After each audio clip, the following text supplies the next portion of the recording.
Hello दोस्तों, good morning.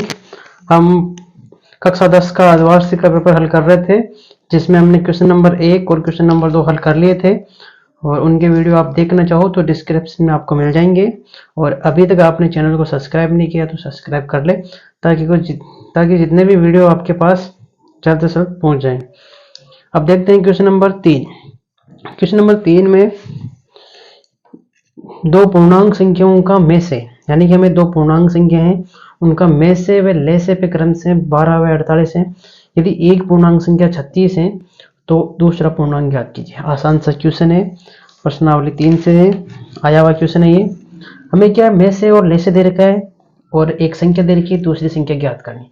तो ऐसे प्रश्नों का एक सूत्र होता है, सूत्र में लिख देता हूं। यानी कि सूत्र क्या होगा इसमें, लेसे पे इनटू में से पे। जो भी लेसे पे और में से पे होगा उनका गुणा कर दो, और उसमें क्या होगा, पूर्णांक यानी संख्या क्या, संख्या फर्स्ट इनटू संख्या सेकंड।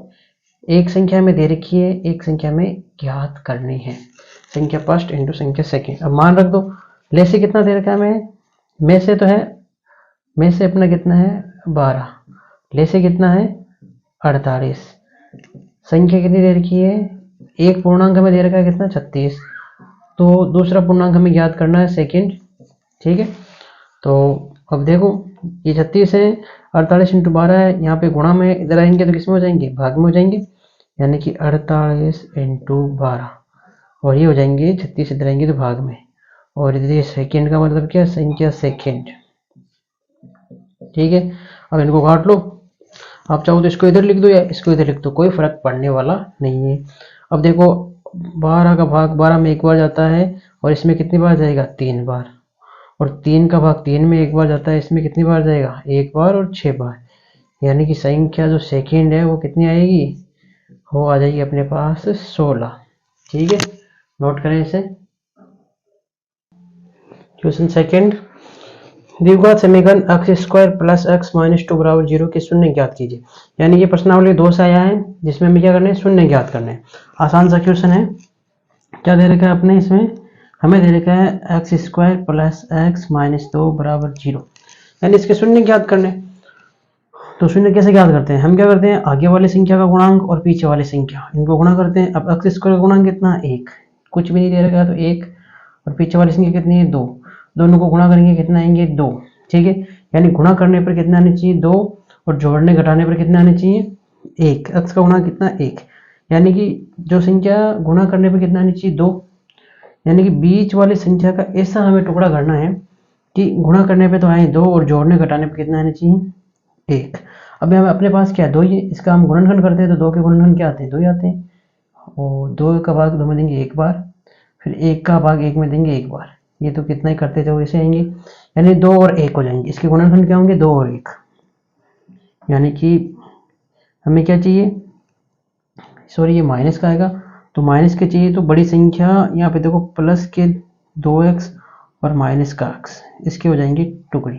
कैसे भाई, ये देखो यहाँ पे, यानी हम प्लस का लेंगे 2 और माइनस का 1 लेंगे, यानी इन दोनों को जोड़ेंगे घटाएंगे, 2 में से 1 जाएगा तो 1, यानी यहाँ पे जो चिन्ह होता है वही करते हैं। यहाँ पे माइनस है तो घटाना है, 2 में से 1 गया तो 1, यानी प्लस का 1 आ रहा है घटाने पे, और गुणा करने पे 2 को -1 से गुणा करेंगे तो माइनस के 2, तो घटाने या जोड़ने पे कितना आ रहा है 1, और गुणा करने पे कितना आ रहा है माइनस के 2, तो हमें यही चाहिए।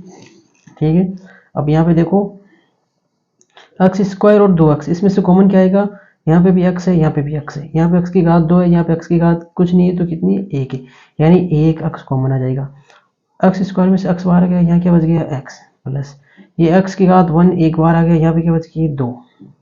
फिर आगे देखो यहाँ माइनस का x है, -2 है, यानी इसमें x है इसमें x नहीं है, ना ही 2 इसमें वो इसमें नहीं, यानी कॉमन कुछ भी नहीं आएगा। जब कुछ भी कॉमन नहीं आता है तो कॉमन क्या आता है 1 आता है, दोनों में माइनस है तो माइनस भी कॉमन लेंगे 1।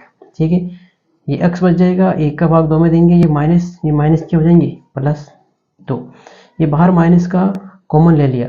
जो भी संख्या बाहर कॉमन ले जाती है उसका भाग वापस दिया जाता है। ठीक है, 1 का भाग x में देंगे x बार, 1 का भाग 2 में देंगे 2 बार, ये माइनस का प्लस हो जाएंगे बराबर 0। अब देखो ये कोष्टक और ये कोष्टक समान है, इनको कॉमन ले लो बाहर, जो भी संख्या बच रही है क्या बच रहा है x बच रहा है, तो और माइनस का 1 बच रहा है, इनको अलग से लिख दो कोष्टक में, ठीक है, बराबर 0। अब देखो x प्लस 2 है, जब दो संख्या गुणा हुए तो इनको क्या करेंगे हम, 0 के बराबर है, तो x प्लस 2 भी क्या होगी, 0 के बराबर, और x माइनस 1 इसको भी 0 के बराबर। अब देखो ये प्लस का है, बराबर के उस तरफ जाएगा तो माइनस का हो जाएगा, 0 का कोई मतलब नहीं है वैसे भी, जैसे आप क्या करोगे 0 माइनस 2 तो माइनस 2 आएंगे, ठीक है, इसलिए 0 का कोई मतलब नहीं है। अब इधर देखो ये माइनस का 1 है, उधर जाएगा तो प्लस का हो जाएगा, यानी कि x बराबर +1 आ रहे हैं और माइनस की 2 आ रहे हैं, ये अपने पास दो शून्य हो जाएंगे, ठीक है, इसको हटा लो, स्क्रीनशॉट ले लो आप इसका। क्वेश्चन नंबर 3 में देखिए 3 नंबर, दो संख्याओं का अंतर 26 है, बड़ी संख्या छोटी संख्या के 3 गुने से 4 अधिक है, संख्या ज्ञात कीजिए। ऐसे क्वेश्चन, ये प्रश्नावली 3 से आया हुआ क्वेश्चन है, इसमें थोड़ा सा चेंज किया हुआ है। हमारे जो किताब में जो क्वेश्चन है उसमें बड़ी संख्या छोटी संख्या से 3 गुना है, इसमें 4 अधिक एक्स्ट्रा दिया हुआ है, ठीक है, इसलिए कोई नहीं, कैसा भी हो, जब आपको कॉन्सेप्ट पता है तो कैसे भी क्वेश्चन आप कर सकते हो।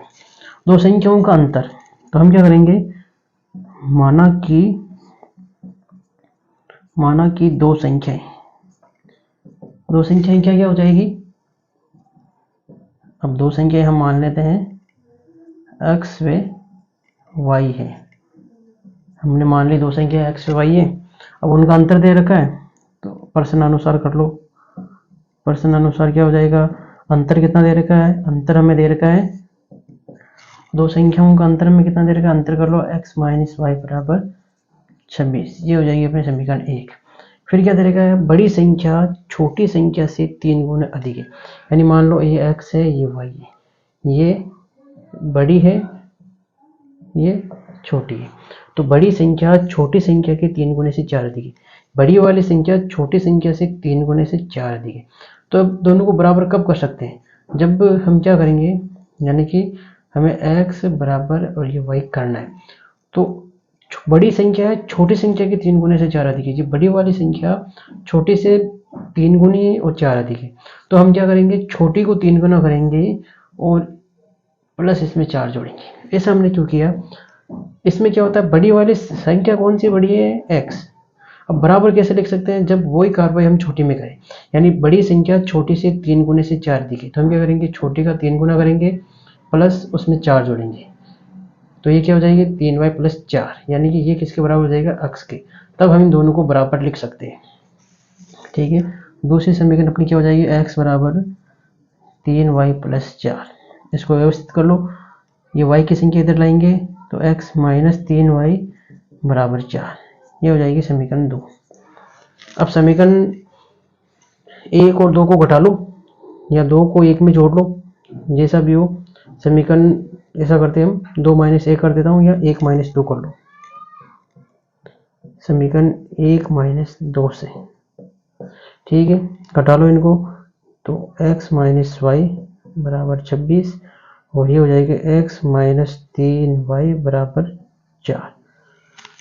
जब घटाएंगे तो सेकंड समीकरण की चिन्ह चेंज हो जाएंगे, माइनस है तो ये प्लस, सॉरी प्लस का तो माइनस, माइनस है तो प्लस और प्लस का तो माइनस। अब आपको पता ये प्लस का या माइनस का कट जाएंगे, 3y प्लस के 1y माइनस का, तो 3 में से y जाएंगे, कितने में जाएंगे 2y बराबर 26 प्लस के 4 माइनस के 26 में 4 गए तो 22, ठीक है।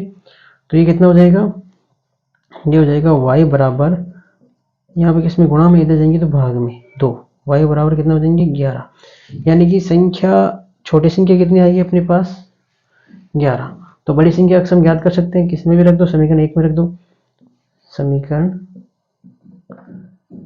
1 से x y का मान रखेंगे, 1 से y का मान कितना 11 -11 + 26, तो x बराबर माइनस के 11 उधर जाएंगे तो प्लस के हो जाएंगे +11, तो x बराबर कितना आ जाएंगे 26 और 11 कितने हो जाएंगे, ये हो जाएंगे 37। अब आप चाहो तो इसको क्रॉस चेक भी कर सकते हो, छोटी संख्या 11 है और बड़ी संख्या कितनी होनी चाहिए, इसकी 3 गुनी, यानी 11 की 3 गुनी कितनी हो जाएगी 33, और उससे 4 अधिक यानी 4 जोड़ के कितने आ रहे हैं 37, ठीक है, ये हो जाएगी 37। क्रॉस चेक भी हम कर सकते हैं। Next question number 5, question number 4 देखो कौन सा था, ये था, बिना लंबी विभाजन प्रक्रिया की बताइए 17/8 का 10 50 शांत या अशांत। तो ये प्रश्नावली अपने हट चुकी है, इसलिए क्वेश्चन में करवाऊंगा नहीं। क्वेश्चन नंबर 4 हट चुका है। ठीक है, अब हम देखेंगे क्वेश्चन नंबर 5। एक वर्त के चतुर्थांश का क्षेत्रफल ज्ञात कीजिए जिसकी त्रिज्या में 14 दे रखी है। यानी कि हमें क्या दे रखा है, एक वर्त दे रखा है। ठीक है, एक वर्त दे रखा है, वर्त का चतुर्थांश आपको पता है क्या होता है। यानी कि वर्त में हमको 4 भागों में बांटा गया है। ठीक है, ये फर्स्ट सेकंड थर्ड और फोर्थ। ठीक है, हमें क्या करना है, वर्त के एक चतुर्थांश यानी कि इस भाग का क्षेत्रफल ज्ञात करना है जिसकी त्रिज्या में कितनी दे रखी है, 14, यानी कि 14 हो जाएगी। अब आपको पता है ये कोण कितने का होता है, 90 डिग्री का। अब आप चाहो तो इसमें 2 सूत्र लग सकते हैं। एक तो ये पूरा वर्त का क्षेत्रफल कितना होता है, पाई आर स्क्वायर, और एक चतुर्थांश का कितना है, ये 1 2 3 4 भाग है, यानी इसका 1/4। एक सूत्र तो ये लग जाएगा, इससे भी अपना आंसर आ जाएगा। और वैसे अपने ये त्रिज्याखंड वाले में से आया है। ठीक है, तो उसमें क्या होता है, ये त्रिज्याखंड बन गई, ये त्रिज्या हो गई, ये भी त्रिज्या हो गई, और त्रिज्याखंड से बन रहा है, कोण भी अपने पास है, त्रिज्या भी अपने पास है, तो त्रिज्याखंड बन रहा है, तो त्रिज्याखंड का क्षेत्रफल भी लग जाएगा इसमें। तो इसमें देखो त्रिज्या कितनी है अपने पास, 14, थीटा कितना है अपने पास, 90। आप इससे करोगे तो भी वही आंसर आएंगे। ठीक है, और एक आएगा त्रिज्याखंड का क्षेत्रफल, ये लग जाएगा इसमें कि त्रिज्याओं से बन रहा है ये एक खंड। ठीक है, ये हो जाएगा पाई आर स्क्वायर थीटा बटा 360, ये होता है त्रिज्याखंड का क्षेत्रफल। और पाई का मान कितना होता है, 22/7। आर का मान आर स्क्वायर, आर का मान 14 है, यानी आर स्क्वायर को हम लिख देंगे 14 × 14। थीटा का मान कितना है, 90, 360। थीटा का मान 90 कैसे आया, जब ये वर्त को 4 भागों में बांटते हैं तो ये एक दूसरे पे समकोण पे मिलते हैं, ध्यान रखना, इसलिए थीटा का मान 90 हो रहा है। अब देखो 0 से 0 कट जाएगा, 9 का भाग 1 बार, इसमें जाएगा 4 बार। ठीक है, 7 का भाग इसमें जाएगा 2 बार। अब लिख लो बाकी जो भी संख्याएं बच रही है। ऊपर क्या बच रहे हैं, 22 बच रहे हैं, 2 बच रहे हैं, 14 बच रहे हैं, नीचे कितने बच रहे हैं, 4। अब देखो 2 का भाग इसमें जाएगा 2 बार, और 2 का भाग इसमें जाएगा 11 बार। इसमें क्या है, जिस संख्या का भाग जा रहा है उन संख्याओं का भाग दे लो। ठीक है, अब क्या बच रहे हैं, 11 × 14, इनको गुणा करेंगे, 11 को 14 से गुणा करेंगे, आएंगे 154। ठीक है, क्षेत्रफल ज्ञात कर रहे हैं, सेंटीमीटर में है तो सेंटीमीटर स्क्वायर, ये आ जाएंगे अपना आंसर। ठीक है, स्क्रीनशॉट लो इसका। क्वेश्चन नंबर 6 वो भी हट चुका है क्योंकि प्रश्नावली 6.4 उसमें से आया था। ये मैं आपको पढ़ के बता देता हूँ। दो समरूप त्रिभुजों का क्षेत्रफल का अनुपात दे रखा है 16:81, इनकी भुजाओं का अनुपात ज्ञात करना है। ठीक है, ये हट चुका है। वैसे आप करना चाहो तो यहाँ पे देख लो, त्रिभुजों का अनुपात दे रखा है समरूप त्रिभुजों का, भुजाओं का पूछा है तो क्या हो जाएंगे, 4:9 आएगा इसका आंसर। कैसे आएगा ये आपको जानने की आवश्यकता है नहीं क्योंकि आपके हट चुका है। फिर भी इसका फॉर्मूला होता है, यानी कि त्रिभुजों का क्षेत्रफल होता है और भुजाओं का क्षेत्रफल का क्या होता है, स्क्वायर होता है। ये स्क्वायर हटाएंगे और इधर रूट लग जाएंगे इसे, तो जैसे इनके रूट लगाएंगे हम तो 16 का आ जाएगा 4, 81 हो जाएगा 9। ठीक है, वैसे हट चुका है लेकिन मैंने आपको बता दिया फिर भी। क्वेश्चन नंबर 7, 9 सेक स्क्वायर है माइनस 9 टेन स्क्वायर ए का मान ज्ञात कीजिए। आसान सा क्वेश्चन है, त्रिकोणमिति से आया है, सर्व समीकरणों से संबंधित क्वेश्चन है। अब देखो इसमें 9 और 9 आपको ये दिख रहा है, जो भी दिख रहा है पहले वही कर लो, 9 को कॉमन ले लो, इसमें क्या बचेगा, सेक स्क्वायर ए माइनस 10 स्क्वायर ए। हमने क्या किया, दोनों में 9 थे, 9 को कॉमन ले लिया, जो बच रहा है उनको लिख दिया। अब ये सर्व समीकरण का रूप आपको सेकंड सर्व समीकरण आपने पढ़ी होगी, 1 + 10 स्क्वायर ए बराबर सेक स्क्वायर ए, ये होती है सेकंड सर्व समीकरण। 10 को उस तरफ भेजेंगे, प्लस का उधर जाएगा तो माइनस का हो जाएगा, एक को ही रहने दो, सेक स्क्वायर पहले से मौजूद है, 10 इधर आएगा तो माइनस का हो जाएगा 10 स्क्वायर ए। ठीक है, अब सेक स्क्वायर ए माइनस 10 स्क्वायर, इसका मान क्या हो रहा है यहाँ पे 1, तो इसके स्थान पे हम क्या लिख सकते हैं, इंटू 1, इसका मतलब इंटू इधर कोष्टक का 9 को 1 से गुणा करेंगे तो 9। ठीक है, स्क्रीनशॉट ले लें इसका। क्वेश्चन नंबर 8, यदि एक अर्धगोले का संपूर्ण पृष्ठ क्षेत्रफल 48 बाई सेंटीमीटर स्क्वायर है तो इसकी त्रिज्या की लंबाई ज्ञात करनी है। हमें त्रिज्या ज्ञात करनी है, अर्धगोले का संपूर्ण पृष्ठ क्षेत्रफल दे रखा है। ठीक है, हमें क्या दे रखा है, अर्धगोले का संपूर्ण पृष्ठीय क्षेत्रफल हमें दे रखा है। ठीक है, संपूर्ण पृष्ठीय क्षेत्रफल कितना दे रखा है, 48 पाई, और संपूर्ण पृष्ठीय क्षेत्रफल का फॉर्मूला क्या होता है, 3 पाई आर स्क्वायर। ठीक है, 3 पाई आर स्क्वायर बराबर कितना हो जाएगा, 48 के। ठीक है, अब देखो दोनों तरफ समान संख्या काट दो, पाई से पाई कट जाएगा, 3 इधर गुणा में उधर जाएगा तो किस में हो जाएगा, भाग में। ठीक है, यहाँ 48 बच रहे हैं, 3 का भाग देंगे कितनी बार जाएगा इसमें, 3 का बार जाएगा, 3 कम 3 और कितने बच जाएंगे 18, 6 बार। ठीक है, 3 छंग 18। अब देखो यहाँ से स्क्वायर हटाएंगे तो इधर क्या लग जाएगा, रूट लग जाएगा। ठीक है, अब देखो 16 का रूट कितना होता है, यानी 16 का वर्गमूल कितना होगा, 4। यह आ जाएगी, त्रिज्या आ जाएगी 4 सेंटीमीटर। ठीक है, आसान सा क्वेश्चन था, लट्टू सा क्वेश्चन था।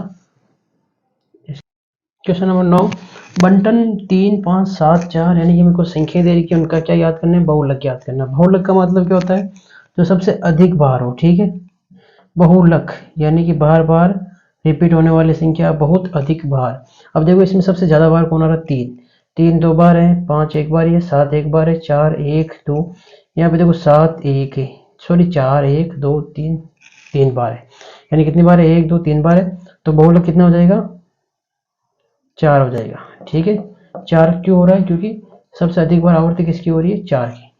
ठीक है, इसलिए बहुलक हो जाएगा इसका 4। क्वेश्चन नंबर 10, एक द्विघात बहुपद ज्ञात कीजिए जिसके शून्यकों का योग तथा गुणनफल -3 और -2, यानी हमें शून्यकों का योग दे रखा है और गुणनफल दे रखा है। ठीक है, ये प्रश्नावली 2 से आया है, ऐसे क्वेश्चन हर बार आते हैं। अब ये प्रश्नावली 2 में उदाहरण आया। ठीक है, उसमें ये -2 नहीं +2 है। ठीक है, इसमें दोनों माइनस के दे रखे, -3 और प्लस के 2 थे वहां उदाहरण में, यहाँ पे -2 है। ठीक है, कोई दिक्कत नहीं, कैसा भी है, हमें सूत्र पता है। आपको पता है शून्यकों का योग, शून्यकों का योग का फॉर्मूला क्या होता है, शून्यकों का योग, योग क्या होता है, -b/a। ठीक है, और वैसे हमें कितना दे रखा है, -3 दे रखे हैं। ठीक है, अब दोनों की तुलना कर लो, या नीचे कुछ नहीं तो 1, यानी कि इसमें देखो b का मान कितना हो जाएगा, माइनस से तो माइनस कट ही जाएंगे, वैसे ही b का मान 3 हो जाएगा, a का मान कितना आ रहा, 1। इसी प्रकार शून्यकों का गुणनफल कितना होता है, शून्यकों का गुणनफल, गुणनफल का फॉर्मूला क्या होगा, गुणनफल का फॉर्मूला होगा c/a। ठीक है, वैसे कितना दे रखा है, -2, नीचे कुछ नहीं है तो 1। अब तुलना करने पे c का मान कितना आएगा, -2 आएंगे, a का मान कितना आएगा, 1। यहाँ पे भी 1 है, यहाँ पे भी 1 होगा। ठीक है, अब देखो, अब द्विघात बहुपद हमें क्या ज्ञात करना है, द्विघात बहुपद, और द्विघात बहुपद ज्ञात करने की समीकरण क्या होती है,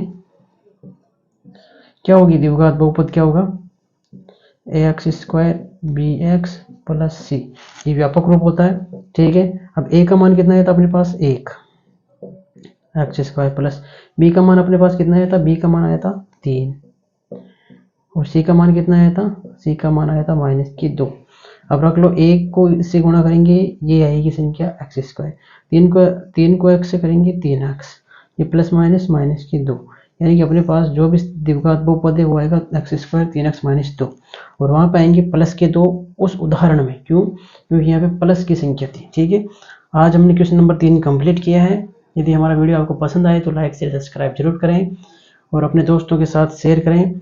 ठीक है, इतनी मेहनत से वीडियो बना रहे हैं तो लाइक तो कर ही दीजिए, सब्सक्राइब भी कर दीजिए और अपने दोस्तों के साथ शेयर कर दीजिए, और आपको बाकी के जो भी वीडियो चाहिए वो डिस्क्रिप्शन में मिल जाएंगे। ठीक है, धन्यवाद।